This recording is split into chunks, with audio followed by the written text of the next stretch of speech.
역사상 가장 큰 규모로 상장된 회사가 나스닥에서 거래를 시작했습니다. 그런데 그보다 먼저 여기 더 기묘한 사실 하나가 있습니다.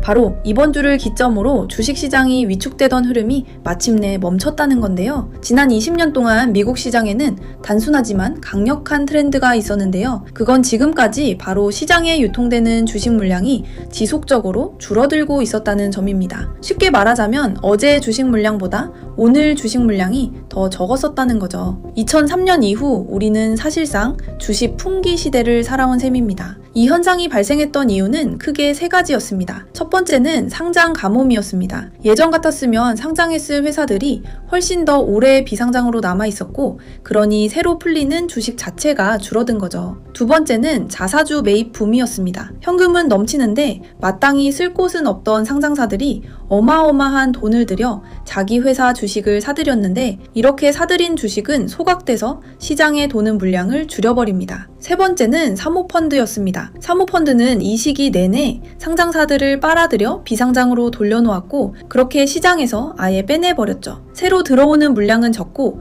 기존에 있던 물량도 줄어드니 결국 투자자가 살 수 있는 주식은 점점 더 귀해졌습니다. 투자자 입장이라면 이건 그야말로 반가운 소식이었습니다. 갈 곳을 찾는 돈은 넘쳐나는데 그 돈을 담을 주식은 자꾸 줄어들었으니까요. 그리고 더 많은 돈이 더 적은 주식을 쫓으면 가격은 오르게 마련입니다. 밸류에이션은 크게 뛰었습니다. 물론 정확하게 말하자면 그 시장 성과의 상당 부분은 기업의 이익이 실제로 늘어난 데서 나왔고, 또 일부는 이 시기 대부분 동안 금리가 바닥에 깔려있던 덕이기도 했습니다. 발행 주식수가 줄어든 것만으로 이 모든 걸 다 설명할 수 있다고 할 수는 없습니다. 다만 이 세 가지, 말씀드린 세 가지 이유가 역사상 가장 길었던 강세장 뒤에서 꾸준한 순풍 역할을 해준 것도 분명하죠. 투자자들로서는 오래 이어지길 바랄 만한 꽤나 편안한 구도였습니다. 그런데 자사주 매입이 그렇게까지 컸던 데는 이유가 있는데요. 그 이유를 들여다보면 이 회사들이 실제로 어떤 회사였는지가 드러납니다. 그 시기 미국 시장의 초과 성과를 거의 다 설명해주는 빅테크 기업들은 사실 얼마 전까지만 해도 자산이라고는 거의 없는 웹사이트 회사였거든요. 어마어마한 현금을 쏟아냈는데 정작 사업을 굴리는데 자본이 많이 들지도 않았습니다. 그러니 이들이 상장을 했을 때도 정말로 필요한 돈을 끌어모으려던 경우는 많지 않았죠. 오히려 초기 VC 투자자나 직원들이 보유분을 현금화할 통로를 만들어주고, 동시에 직원들에게 주식으로 보수를 줄 수 있게끔 공개 시장에서 유통되는 화폐를 만들어두려는 목적이었습니다. 그렇게 상장하고 나니 이들은 스스로도 주체하지 못할 만큼 현금을 벌어들였고, 그중 상당액을 자기 회사 주식을 되사는 데 썼습니다. 메타가 가장 분명한 사례인데요. 페이스북은 2012년 상장 당시 약 160억 달러를 조달했습니다. 그 뒤로는 그보다 훨씬 더 많은 돈을, 1000억 달러를 한참 넘는 금액을 자사주 매입에 썼는데 2021년 한 해에만 약 450억 달러였죠. 자, 오해 없게 분명히 해두자면 지금 제가 말하는 건 달러 금액이지 발행 주식수가 아닙니다. 메타의 발행 주식수는 완만하게 줄어들기만 했을 뿐인데요. 직원 보수로 쓸 신주를 계속 찍어내다 보니 자사주 매입이 그걸 얼추 상쇄해버렸기 때문입니다. 하지만 순수하게 달러로만 따지면 메타가 떠나는 주주들에게 건넨 현금은 애초에 주식을 팔아 끌어모은 돈보다 훨씬 많습니다. 덧붙이자면 그 2021년 자사주 매입의 상당 부분은 주당 평균 약 330달러에 이루어졌는데 그 직후 주가는 100달러 안팎까지 떨어졌습니다. 그러니까 이들은 자기 주식을 되산 정도가 아니라 고점에서 되산 셈이죠. 그래도 더 큰 그림에서 본 요점은 여전히 유효합니다. 지난 20년 대부분의 기간 동안 미국 기업들은 자기 회사 주식의 순매수자였거든요. 시장에 물량을 더 풀어놓은 게 아니라 오히려 걷어들이고 있었던 겁니다. 그런데 이번 주를 기점으로 그 모든 게 끝났습니다. 주식시장이 쪼그라들기를 멈추고 이제껏 본 적 없는 규모로 부풀어 오르기 시작한 거죠. 골드만삭스는 올해 시장에 쏟아질 신규 상장 물량을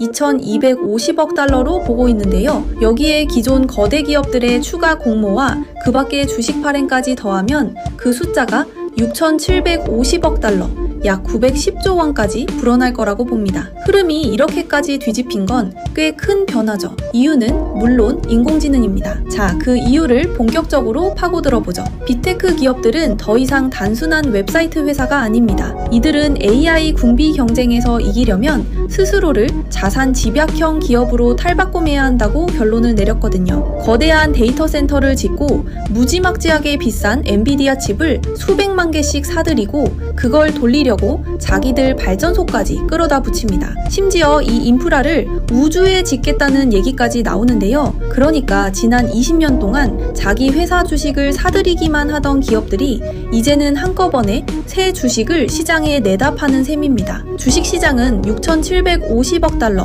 약 910조 원짜리 거대한 돈줄로, 다시 말해 돈 빌려주는 거대한 창고로 다시 설계된 거죠. 지구상에서 가장 값나가는 기술 기업들이 인프라 청구서를 막으려고 멋쩍게 빈 그릇을 들고 한 푼씩 보태달라 돌아다니는 모양새입니다. 여기서 상장이 원래 무엇을 위한 것이었는지를 떠올려 봐야 합니다. 회사가 상장하는 이유는 보통 두 가지인데요. 하나는 사업에 쓸 자본을 조달하기 위해서고, 다른 하나는 창업자와 초기 주주들이 언젠가 자기 지분 일부를 현금으로 바꿀 수 있는 공개 시장을 만들기 위해서입니다. 그렇다고 공짜는 아니죠. 투자자들의 말에 귀를 기울여야 하고 장부도 열어 보여야 하거든요. 비상장 회사는 자기 숫자를 누구에게도 보여주지 않지만, 상장사는 법에 따라 분기마다 감사받은 회계를 공시해야 하고, 그 문서는 어떤 경쟁사든 공짜로 내려받을 수 있습니다. 학자들은 이게 생각보다 더 미묘하다는 점을 짚어왔는데요. 높은 주가 그 자체가 하나의 신호여서 당신 사업에 투자자들이 얼마나 열광하는지를 모든 경쟁사에 광고하는 셈이라는 겁니다. 그러니까 경쟁자에게 패를 두 번 흘리는 거죠. 한 번은 숫자로, 또 한 번은 밸류에이션으로요. 이 기준은 시간이 흐르면서 꽤 많이 느슨해졌습니다. 리터 웰치가 2002년에 낸 논문에 따르면 1960년대부터 70년대만 해도 명망 있는 투자은행은 회사에 최소 4년치 흑자가 없으면 종처럼 상장을 시켜주지 않았다고 합니다. 그러던 게 1980년대에는 그 문턱에 4분기로 내려갔고요. 그때조차 상장 시점에 적자였던 회사는 19%에 그쳤습니다. 그 비율이 1990년대 후반에는 37%까지 슬금슬금 올라갔고, 닷컴 버블 정점에 이르러서는 결국 79%에 달했죠. 그 버블이 터지자 상장 시장은 조용해졌고, 언론은 유니콘을 입에 올리기 시작했습니다. 구글이나 페이스북처럼 10억 달러짜리 비상장 회사들이 그 어느 때보다 오래 비상장으로 머물렀던 건데요. 방금 얘기한 비용들을 하나도 치르지 않고도 필요한 자본을 전부 비상장 상태에서 조달할 수 있었기 때문입니다. 오늘날 10억 달러짜리 비상장 회사는 굳이 입에 올릴 거리도 못 됩니다. 우리는 이제 조단위 비상장 회사의 시대에 들어섰고, 지금 이들은 하나같이 한꺼번에 상장하고 싶어 하는 것처럼 보이죠. 그 중에서도 가장 큰 회사가 어제 거래를 시작했습니다. 바로 스페이스X입니다. 스페이스X가 목요일 저녁에 공모가를 확정했습니다. 5억 5,500만 주가 넘는 물량을 주당 정확히 135달러에 팔아서 대략 750억 달러, 약 100조 원을 끌어모았는데요. 여기서 주관사들이 그린슈, 그러니까 초과 배정 옵션을 행사하면 860억 달러까지 불어날 수도 있습니다. 이 그린슈라는 이름은 1960년에 이 장치를 처음 쓴 그린슈 매뉴팩처링이라는 회사에서 따온 건데, 말하자면 초과 배정 메커니즘이죠. 주당 135달러로 계산하면 회사 전체의 밸류에이션은 1조 7,800억 달러, 약 2,400조 원에 이릅니다. 금융 역사상 최대 규모의 상장이고, 그것도 압도적인 차이로 그렇습니다. 그런데 여기서 한 가지가 눈에 걸립니다. 1조 7,800억 달러짜리 밸류에이션에서 750억에서 860억 달러어치 주식을 팔았다는 건 스페이스X가 회사의 고작 4%에서 5% 정도만 대중에게 내놨다는 뜻이거든요.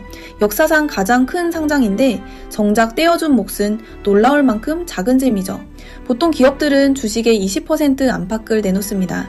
어마어마한 돈은 끌어모으면서도 자기 몫은 거의 내주지 않은 건데, 이 하나만 봐도 여기서 누가 칼자루를 쥐고 있는지 대충 짐작이 갑니다. 그리고 그 우위는 거래가 짜인 방식에까지 그대로 이어집니다. 주주가 되어도 돈값을 놀라울 만큼 못 받는 구조거든요. 앞서 저커버그나 구글이 그랬던 것처럼 머스크도 차등 의결권 구조를 택했습니다. 그가 들고 있는 클래스 B 주식은 한 주당 의결권이 10표인데요. 정작 일반 대중이 사들이는 클래스 A 주식은 한 주에 한 표뿐입니다. 결국 머스크는 방금 자기에게 돈을 대준 사람들의 말을 굳이 들어줄 필요가 없다는 얘기죠. 거기에 더해 스페이스X는 2024년에 본사 등록지를 델라웨어에서 텍사스로 옮겼는데 텍사스 법은 주주한테 훨씬 덜 우호적입니다.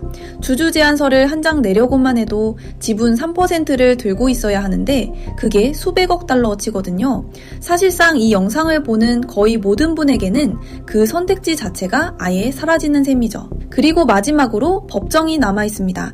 스페이스X의 정관은 분쟁을 의무적인 사적 중재로 떠밀고 배심 재판을 받을 권리를 포기시키고 집단 소송도 금지합니다. 주주권익 운동가 브루스 허버트의 표현을 빌리면 이 구조는 의결권의 문, 법정의 문, 그리고 주주 제한의 문을 한꺼번에 닫아버립니다. 그는 이걸 두고 전례 없는 일이라고 했죠. 그러니까 스페이스X에 돈은 줄 수 있어도 표는 못 던지고 현실적으로 소송도 못 걸고 제안서도 못 낸다는 겁니다. 그 대가로 손에 쥐는 건 역사상 가장 크게 상장된 회사의 작고 의결권도 없고 소송도 걸 수 없는 한 조각입니다. 자, 그런데 인류 역사상 가장 큰 금융거래를 성사시킨다면 그건 월스트리트엔 그야말로 승리의 순간이어야 할 겁니다. 축포를 쏘고 값비싼 만찬을 열고 세계 경제를 누가 굴리는지 다시 한번 각인시키는 자리 말이죠. 그런데 스페이스X 상장은 정작 세계에서 가장 명망 높은 은행들에게 깊고도 거의 고통스럽다 할 공개 굴욕의 무대가 되고 말았습니다. 개인 투자자가 푸대접을 받았다고 생각하셨다면 은행가들이 당한 꼴부터 보셔야 합니다. 그들도 여전히 먹고 살만은 합니다. 수수료가 5억 달러나 되거든요. 다만 기대했던 만큼은 아니었다는 거죠. 원래 상장에서 투자은행의 핵심 역할, 그러니까 그 막대한 수수료를 정당화하는 명분은 바로 가격 발견, 즉 공모가 산정입니다. 합리적인 가격 범위를 정해놓고 몇 주 동안 기관 투자자들에게 전화를 돌리거든요. 몇 주를 어느 가격에 살 의향이 있는지 물어가며 주문 장부, 그러니까 수요 예측을 쌓아 올리는 거죠. 높은 값을 받고 싶은 회사와 좋은 조건에 사고 싶은 투자자, 그 사이에 팽팽한 긴장을 조율하는 게 은행의 일입니다. 그런데 스페이스X는 이걸 완전히 뒤집어 버렸습니다. 매트 레비는 이걸 자신의 일론 마켓 가설로 설명했는데요. 스페이스X는 그냥 상장하겠다고, 그리고 가격은 정확히 주당 135달러라고 선언해 버렸다는 겁니다. 범위도 없고 협상도 없고 시장 분위기를 저울질하는 과정도 없었죠. 일론 머스크가 그냥 우리 회사는 주당 135달러짜리라고 정해놓고는 월스트리트더러 나가서 팔아오라고 한 셈입니다. 비유하자면 이런 거예요. 손님이 직접 주방에 들어가 요리를 다 해버리는 동안 정작 그 비싼 값을 받는 주방장은 홀 구석에서 물수건이나 개고 있는 광경 말입니다. 그렇게 은행들은 제 기능을 빼앗겼으니 수수료도 같이 빼앗겼습니다. 사실 이게 제일 뼈아픈 대목이죠. 역사적으로 미국에서 회사를 상장시킬 때 표준 수수료는 7%였습니다. 다만 아주 큰 거래에선 이 수수료를 꽤 깎아주는데요. 페이스북은 2012년에 1.1%를 냈고 우버는 2019년에 1.3%를 냈습니다. 그런데 스페이스X에선 지구상에서 가장 막강한 투자은행들이 이 거래를 따내겠다고 다투다가 결국 0.75%도 안 되는 선에 합의했습니다. 물론 공정하게 보자면 750억 달러, 약 100조 원에 0.75%만 해도 5억 달러가 넘으니 누가 이들이 딱해서 모금이라도 해줘야 할 판은 아닙니다. 다만 은행가들이 제 위신을 가늠하던 잣대, 바로 그 요율에서만큼은 완전히 백기를 든 겁니다. 빡빡하게 규제받는 공익사업자처럼 박리담의 할인마트의 마진 수준에서 고정가 거래의 서류나 처리하는 신세가 됐죠. 그렇다면 세계 금융을 주무르는 건물들은 권력을 빼앗기고 평소에 몇 분의 1밖에 안 되는 보수를 받게 된데 어떻게 반응했을까요? 놀랍게도 압도적이고 절박한 감사로 화답했습니다. 보다 못한 한쪽에선 이 광경을 두고 짝사랑하던 상대가 영 추레한 짓을 하는 걸 본 순간 마음이 싹 식어버리는 딱 그런 환멸의 풍경이라고 꼬집기도 했는데요. 미국 고위 금융계가 스페이스X에 구애하는 꼴이 정말이지 보고 있기 민망할 지경이었거든요. 골드만삭스와 모건 스탠리 임원들은 티끌 하나 없던 회사 로비를 동네 어린이 발명대회장처럼 장식용 로켓으로 잔뜩 채워놨습니다. 접수 데스크 위로는 우주 현수막을 걸어놨고요. 뱅크 오브 아메리카는 맨해튼 본사 첨탑을 로켓이 발사되는 모양으로 밝혔습니다. 게다가 이걸 누구에게 팔아야 하느냐는 문제도 있었습니다. 은행가의 천연 서식지는 국부펀드나 대학기금처럼 자기 포지션을 수십억 달러 단위로 세는 사람과 조용한 방에 마주 앉아 있는 곳입니다. 같은 언어로 대화가 통하고 만찬에 데려갈 수 있는 그런 상대들 말이죠. 그런데 스페이스X에선 은행가들이 사실상 아주 거대한 추첨 행사를 진행하는 처지가 됐습니다. 역사상 가장 큰 상장의 5분의 1이 개인 투자자, 그러니까 평범한 일반 대중 몫으로 떼어졌거든요. 그리고 대중은 정말로 몰려들었습니다. 개인 주문이 1,000억 달러 넘게 들어갔는데 살 수 있는 주식은 약 150억 달러어치 뿐이었죠. 그러니 개인 투자자만으로도 청약이 7대1 정도로 초과한 겁니다. 골드만의 어느 사무실 한 구석에선 운용자산 1조 달러를 굴리는 거물을 구워 삼겠다고 평생 아부다비로 날아다니던 매니징 디렉터가 정작 앱을 통해 밀려드는 500달러짜리 주문의 해이를 바라보며 그 대부분의 사람들에게 돌아갈 물량이 부족하다고 설명하고 있었습니다. 이건 그들이 기대하고 발들인 일이 결코 아니었죠. 그 쥐꼬리만한 수수료를 챙기겠다고 은행들은 꽤나 공격적인 숫자까지 뒤에서 받쳐줘야 했습니다. 그 핵심이 바로 스페이스X가 총 도달 가능 시장, 즉 TAM 28조 5천억 달러, 약 3.8경 원을 노린다고 내건 간판 주장이었는데요. 한번 곱씹어 보시죠. 28조 5천억 달러면 전 세계 1년 경제 생산량의 약 4분의 1에 해당합니다. 로켓이랑 그록에 쓰기엔 좀 과한 액수처럼 보이죠? 그 숫자를 한번 따라가 보겠습니다. 사실 굳이 따라갈 필요는 없는데요. 너무 깊이 파봐야 도움이 안 되거든요. 어쨌든 지구상에서 1년에 1만 2천 달러 넘게 버는 사람은 대략 10억 명쯤 됩니다. 실제로 쓸 돈이 좀 있는 사람을 다 합쳐도 그 정도라고 쳐보죠. 그 28조 5천억 달러를 이 10억 명에게 나눠보면 결국 그 투자 설명서는 지구상에서 경제활동을 하는 모든 인간이 매년 영원히 로켓 회사 한 곳에 1인당 28,500달러씩 갖다 바칠 거라고 가정하고 있는 셈입니다. 짚고 넘어가자면 이건 지금 전 인류가 식비로 쓰는 돈을 대략 3배쯤 웃도는 액수입니다. 물론 이건 어디까지나 투자 설명서 속 가정일 뿐입니다. 만약 사람들이 시골 광대역 인터넷이라든가 그 밖에 우주 AI 부가 서비스에 평균 28,500달러보다 더 쓸 거라고 본다면 이 주가는 오히려 싼 거고 당장 사들여야 하는 게 맞겠죠. 그런데 그 어마어마한 총 도달 가능 시장 가운데 우주와 조금이라도 관련 있는 건 고작 2조 달러 남짓입니다. 우주 발사 시장 규모가 감자칩 시장의 절반쯤밖에 안 되거든요. 그러니 나머지 26조 5천억 달러는 결국 AI와 트위터인 셈입니다. 다시 말해 로켓 회사 하나가 시장을 향해 자기네 진짜 사업 기회는 전 세계 중산층 전체에게 매년 소형차 한 대 값 정도를 받고 기업용 AI를 파는 거라고 말하고 있는 겁니다. 냉정하게 따져보면 도무지 받아들이기 어려운 숫자인데도 그 보잘것없는 5억 달러짜리 수수료라도 챙기려고 인수단에 남으려면 은행들은 결국 그 큰 숫자를 분말 없이 받아 적을 수밖에 없었습니다. 그러니 권력의 역학은 어떻게 보든 뒤집혔습니다. 수십 년 동안 투자은행은 자본의 문지기였습니다. 돈이 필요하면 그들의 규칙대로 따라야 했죠. 그런데 조단위 상장의 시대인 오늘날 그들은 그저 안달난 살짝 절박하기까지 한 구애자로 전락했습니다. 투자 설명서 어딘가에 자기네 로고만 박을 수 있다면 어떤 굴욕도 기꺼이 감수하는 처지가 된 겁니다. 그렇다면 현금 750억 달러를 손에 쥔 회사는 그 돈으로 뭘 뭘 할까요? 스페이스X 운영에 화성 프로젝트에 궤도에 띄울 AI 데이터 센터까지 한 세대쯤은 넉넉히 굴릴 수 있겠다 싶으실 겁니다. 그런데 그게 틀렸습니다. 중공업급 AI라는 새 시대에서 750억 달러는 사실상 용돈 수준의 푼돈이거든요. 케이프파 어드바이저스라는 리서치 회사가 스페이스X의 공시 자료를 샅샅이 뒤졌는데 회사가 2030년까지 계약상 지불하기로 약정한 현금을 죄다 더해봤습니다. 그렇게 나온 현금 부족분이 대략 2,350억 달러, 약 320조 원이었죠. 결국 역사상 가장 큰 상장으로 끌어모은 돈이 회사가 앞으로 4년간 쓰겠다고 이미 약정해둔 금액의 3분의 1에도 못 미친다는 얘기입니다. 그것도 보수적으로 잡은 수치고요. 정작 스페이스X의 대표 주관사조차 회사가 이보다 더 많은 돈을 태울 거라고 보고 있거든요. 여러분에게 주식을 팔겠다고 나선 은행이 비판론자들보다 더 어두운 전망을 내놓는다면 그건 꽤 흥미로운 상황에 들어선 셈입니다. 그래서 이 돈은 대체 어디로 가는 걸까요? 우선 첫 200억 달러는 애초에 우주로 가지 않습니다. 지난 3월에 끌어다 쓴 브리지론을 감노너 있거든요. 이자율이 무려 15.5%에 달하는 고금리 부채를 정리하기 위한 자금이었는데 그 부채는 한때 트위터로 불렸던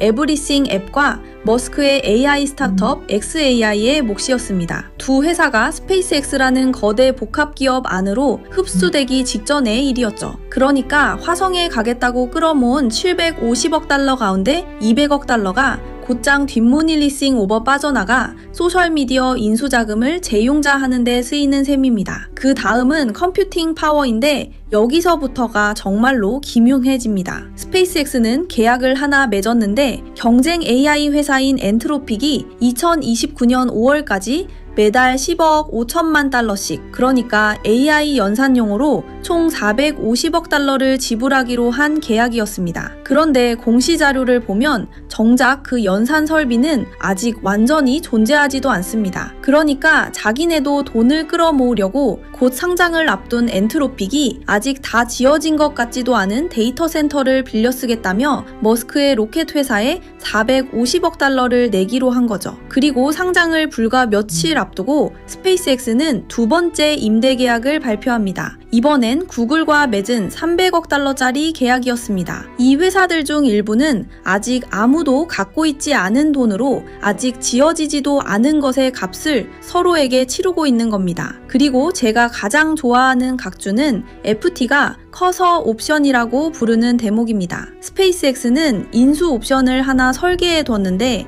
이게 회사가 주식을 더 발행하도록 떠미는 구조거든요. 그런데 만약 회사가 그 인수를 진행하지 않기로 하면 현금으로 100억 달러의 계약 해지 위약금이 발동됩니다. 다시 한번 말씀드릴게요. 거래를 하지 않는 것에 대한 벌금이 현금 100억 달러라는 얘기입니다. 옛 메타. 그리고 이번 상장은 한 번 하고 끝날 일이 아닙니다. 오늘 이들은 공모가를 산정하려고 750억 달러, 약 100조 원을 조달하는데요. 이렇게 매겨진 가격을 발판 삼아 주식을 또 찍어내고 다시 찍어내서 2,350억 달러, 약 320조 원에 이르는 현금 부족분을 메워나갑니다. 그 부족분은 앞으로 더 불어날 수도 있고요. 그리고 이런 처지에 놓인 게 스페이스X 하나만이 아닙니다. 바로 그 뒤를 엔트로픽과 오픈AI가 잇고 있는데 두 회사 다 오픈AI는 지난 3월 사상 최대 규모로 최대 1,220억 달러에 이르는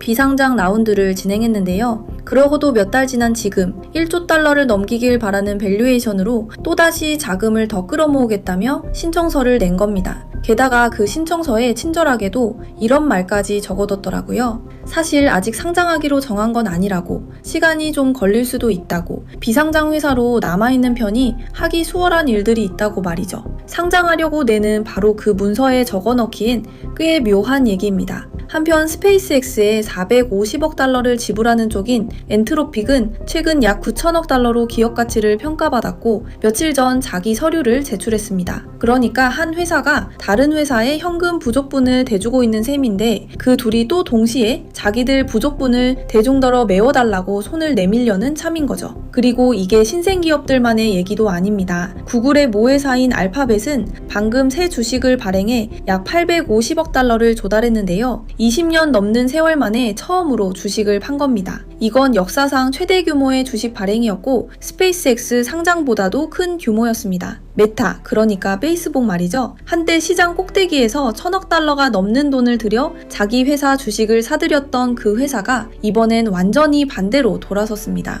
메타의 설비 투자는 이제 연간 최대 1450억 달러로 전망되는데요. 그 돈을 대려고 메타는 이미 사상 최대인 약 300억 달러 규모의 채권을 발행했고 사모대출 회사인 블루아울과는 따로 270억 달러짜리 거래를 맺었습니다. 그러고도 지금은 그 모든 것에 더해 수백억 달러어치 신주를 발행하는 방안까지 검토 중이라고 전해집니다. 물론 실제로는 안 그럴 수도 있습니다. 아직 정해진 건 없으니까요. 다만 중요한 건 흘러가는 방향입니다. 자사주 매입의 대명사였던 회사가 이제는 세상에 존재하는 자금 조달 방법을 하나하나 다 훑고 있는 거죠. 그리고 이 소식이 보도되자 주가는 7% 가까이 빠졌습니다. 10년 동안 발행 주식수를 줄여온 회사에 박수를 보내던 투자자들이 막상 그 숫자가 다시 늘어난다는 얘긴 영 달가워하지 않았던 겁니다. 편입, 이쯤에서 핵심 질문이 또렷해집니다. 지구상에서 가장 똑똑하고 가장 돈을 잘 버는 기업들이 약속이라도 한 듯 같은 결론에 한꺼번에 도달했습니다. AI 인프라를 짓는 데 드는 돈이 자기네 현금 흐름으로 될 수 있는 수준을 넘어섰다는 거였죠. 그래서 이들은 너나 할 것 없이 손을 벌리기 시작했는데 여기서 중요한 질문 하나가 따라옵니다. 그 손에 정확히 누가 돈을 쥐어주고 있으며 그들이 그 돈을 다시 빼내려 할 때는 무슨 일이 벌어지느냐는 거죠. 그 답은 갈수록 분명해지는데 바로 여러분입니다. 원래 은행은 인기 있는 상장 물량을 자기네 단골 기관 투자자들에게 먼저 안기고 개인 투자자에게는 운이 좋아야 5%부터 10%까지 정도나 던져줍니다. 그런데 스페이스X는 그중 20%부터 30%까지 가까이를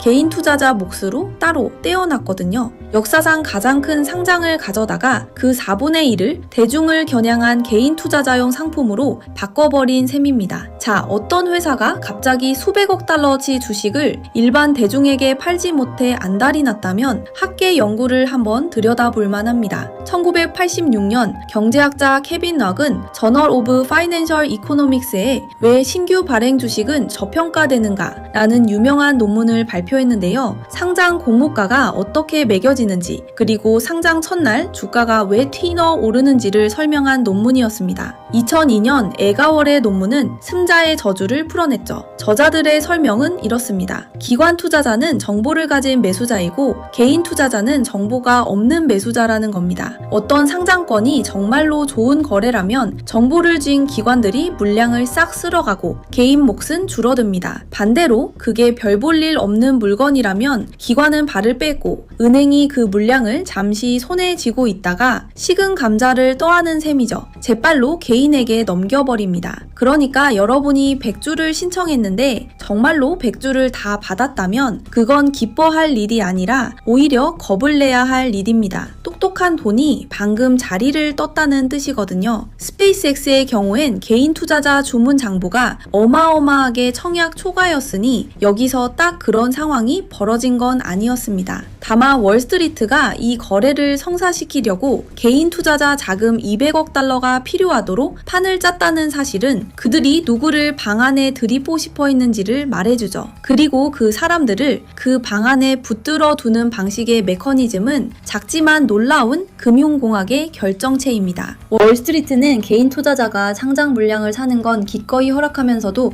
정작 그걸 파는 데에는 갑자기 무척 엄격해지거든요. 인기 있는 기술주 상장에서 개인 투자자의 본능은 단기 차익 매도, 그러니까 플리핑입니다. 목요일 밤에 135달러에 사서 금요일 아침에 180달러에 파는 거죠. 이걸 막으려고 증권사들은 새 규칙을 줄줄이 내놨습니다. 피델리티는 이번 거래에 소액 계좌를 끌어들이려고 상장 청약이 가능한 계좌 잔고 상한을 50만 달러에서 단돈 2,000달러로 낮췄고요. 소파이는 30일짜리 단기 매도 방지 기간을 두고 주식을 일찍 파는 투자자는 아예 거래를 막아버립니다. 심지어 상장 주식을 거래 개시 첫 120일 안에 파는 개인 투자자에게는 $50의 수수료를 물리겠다고 으름장을 놓기까지 하죠. 너드월렛은 증권사들이 이러는 이유를 이렇게 설명했습니다. 사람들이 그 회사를 믿어서 또 그 주식을 장기로 들고 가고 싶어서 상장에 참여하길 바라기 때문이라는 거죠. 점잖게 돌려 말한 거지만 풀어보면 결국 첫날 개인 투자자가 대거 팔아치우면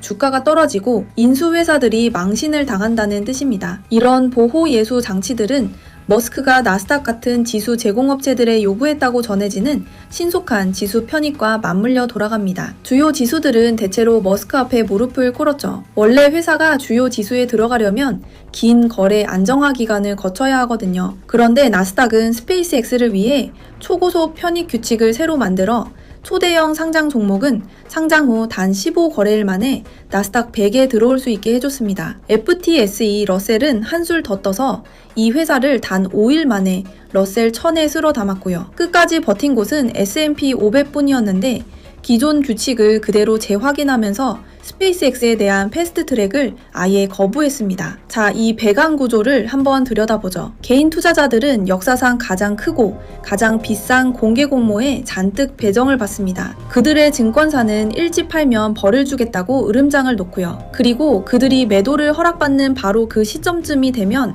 거대한 패시브 지수 펀드들이 이 모든 일이 벌어지고 있는 줄도 모르는 수백만 명의 은퇴 저축을 굴리는 펀드들이죠. 나스닥의 규칙에 따라 가격이 얼마든 상관없이 수십억 달러어치의 스페이스X 주식을 강제로 사들이게 됩니다. 월스트리트는 사실상 개인 대중을 한 방에 몰아넣고 몇 주 동안 문을 잠가둔 채 가격에 둔감한 지수 펀드들이 매수를 시작해야만 하는 시점까지 주가를 떠받쳐달라고 부탁한 셈입니다. 그리고 이렇게 엮여 들어가는 게 미국 개인 투자자만은 아닙니다. 영국에서는 금융감독청, 즉 FCA가 최근 새로운 공모 플랫폼 제도를 도입했는데 영국 개인 투자자들이 전통적인 빡빡하게 규제된 투자 설명서를 읽어야 하는 부담 없이 갓 상장하는 성장주에 투자할 수 있게 한 제도입니다. 이걸 실제로 제대로 써먹은 첫 회사가 바로 스페이스X였고 영국 쪽 주문은 마크스 파이낸셜이라는 증권사를 통해 흘러 들어갔죠. 그리고 이 새 영국 규정에서 가장 압권인 부분은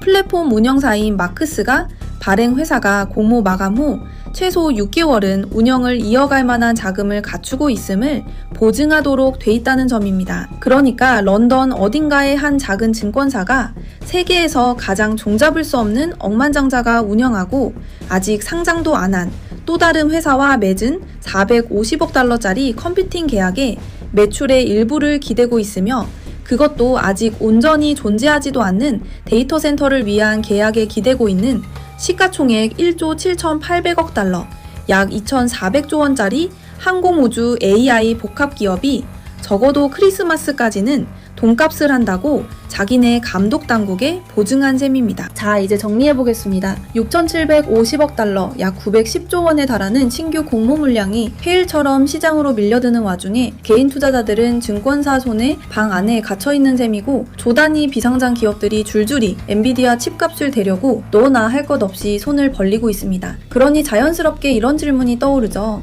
이게 주식시장을 무너뜨리지 않을까? 지금이 꼭대기 아닐까? 그렇게 보는 사람들도 있는데요. 상장이 갑자기 본물 터지듯 쏟아지는 건 흔히 사이클의 정점에서 울리는 종소리거든요. 1929년에 그랬고 1960년대 후반에 그랬고 그 유명한 1999년과 2000년의 닷컴 버블 때도 그랬습니다. 회사 내부자들이 하나같이 바로 지금이 당신에게 우리 주식을 팔아넘길 최고의 순간이라고 일제히 판단할 때면 대개 그들이 옳고 당신이 틀린 법이죠. 그런데 실제 배관, 그러니까 돈이 흐르는 구조를 들여다보면 조금 김 빠지는 진실이 하나 있습니다. 시장은 아마 이 정도는 무난히 소화해낼 거라는 거죠. 최근 가브칼이 짚어줬는데 지난해 9월까지 1년 동안 S&P 500 기업들이 발행한 주식이 대략 1조 7천억 달러, 한 달에 약 1,400억 달러 규모였습니다. 그렇게 놓고 보면 스페이스X의 역사적인 750억 달러, 약 100조 원 조달도 평소 발행량으로 따지면 2주 남짓에 해당하는 셈입니다.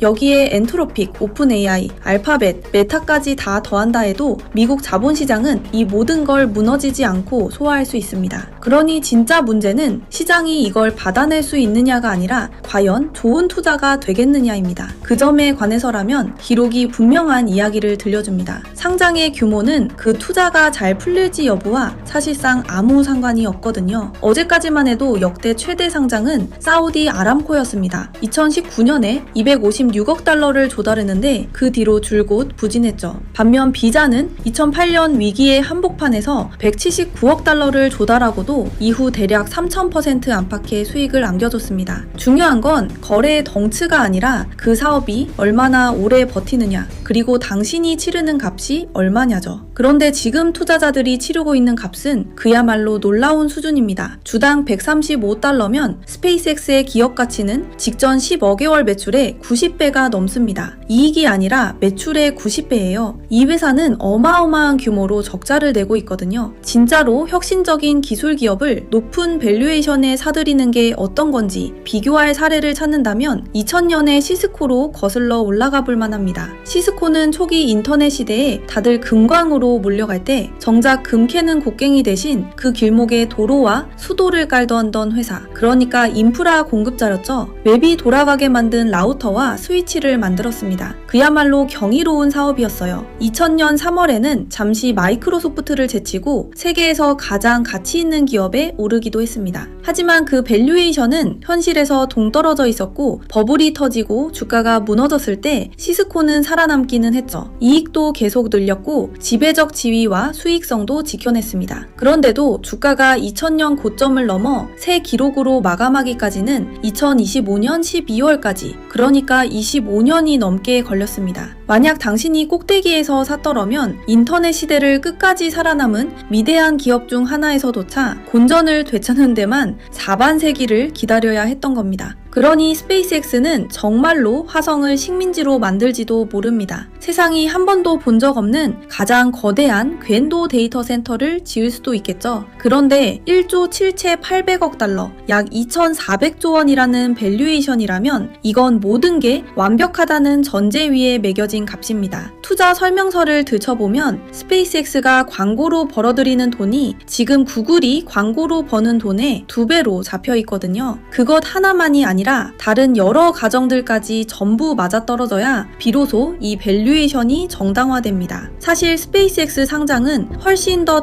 큰 변화를, 그 중에서도 가장 눈에 띄게 보여주는 한 증상일 뿐인데요. 23년 동안 이어진 주식시장이 쪼그라드는 시대가 드디어 끝난 겁니다. 한때는 자산을 거의 들지 않고도 현금을 펑펑 뽑아내며 제 회사 주식을 사들이던 가벼운 소프트웨어 기업들이 이제는 발전소가 필요하고 광케이블을 깔아야 하고 거대한 위성까지 쏘아 올려야 하는 자산이 무거운 기업으로 바뀌었습니다. 한 세기 전 전력망과 송전탑을 처음 깔던 시절이 21세기 버전으로 돌아온 셈이죠. 그리고 그때 그랬듯 이걸 다 깔아두려면 밑빠진 독에 물 붓듯 끝없이 들어가는 자본이 필요합니다. 그렇다고 주식시장이 무너지는 건 아닙니다. 그 하던 일로 돌아가는 것 뿐이거든요. 이제 시장은 발행 주식수를 알아서 줄여가며 여러분의 노후 계좌를 저절로 불려주던 기계가 아닙니다. 다시 돈줄로, 그러니까 돈을 빌려가는 거대한 창고로 돌아간 겁니다. 그것도 지구상에서 가장 야심찬 기업들이 직접 찾아와 돈 좀 대달라고 손을 내미는 바로 그런 창고 말이죠.